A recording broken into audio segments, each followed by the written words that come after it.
Now let us discuss the question answers. First we will take up short answer questions, 30-40 words. First question is, what kind of a lady was the author's grandmother?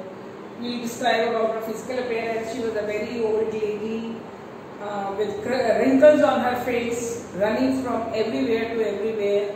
But she was, she always dressed in spotless white sari. She was like the winter landscape.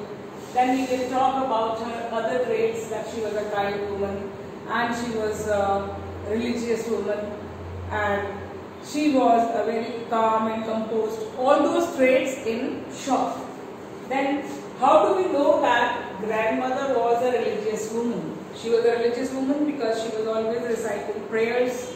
Her lips were moving in prayers. She was telling the beads of the rosary.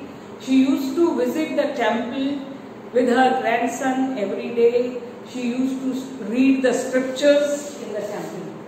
Third question is, how do we know that grandmother was a kind woman? Because she used to feed the dogs in the village and sparrows in the city. Then we can say, how did grandmother spend her day in the city? When they shifted to city, she no more accompanied the author to the school, and she used to spend her day in spinning the wheel, reciting prayers and feeding the sparrows. Her silence meant disapproval. What does it convey about grandmother's nature? It conveys that she was a very calm and composed lady. She never reacted to anything and she never interfered with anybody, and if she did not like anything, she would be quiet. Her silence was her disapproval. So that was her very modest way of showing her dislike. Next is, how did grandmother behave before she died? Before she died, she behaved in a very strange manner because her grandson, the author, had come back from abroad after his higher studies and she was very happy. And she expressed her happiness by celebrating. How did she celebrate? She collected the women of the neighborhood. She took an old and dilapidated, that is worn out drum, and started beating it and started singing songs of homecoming of warriors. So she was happy at the homecoming of her grandson. And in the evening, she got exerted and she got some fever.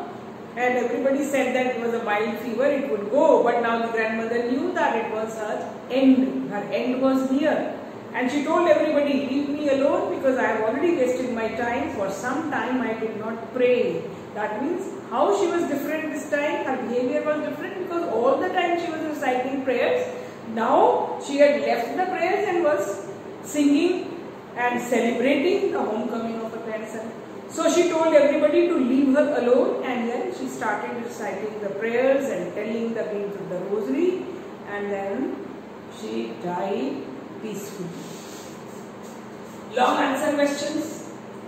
Give a pen picture of the author's grandmother that we have already discussed in the beginning. All physical traits of her character: religious nature, kind nature, calm and composed, traditional thinking, and her nature, affection for her grandson. Second question is, the author and his grandmother shared a deep bond of love, trust and friendship. Elaborate. Again we can discuss the three phases of his relationship with his grandmother. That is, when they were in the village and he was a small child and they were very good friends. Then how she used to accompany him to the school. She would make him ready for school, and while she was making him ready, she would be reciting the prayers loudly, thinking that he would also learn. And the author says that I listened to her singing of the prayers not because I wanted to learn, but because I liked her voice. So like that, in the village they were friends. Then they shifted to the city. In the city, the author went to the city school. There was a turning point in their friendship. Talk about that. Then when he went to the university, he was given a room of his own, and the common link of friendship was snapped. And She made herself busy in her spinning of the wheels, feeding the sparrows or reciting the prayers, but she never complained. She accepted her loneliness quietly.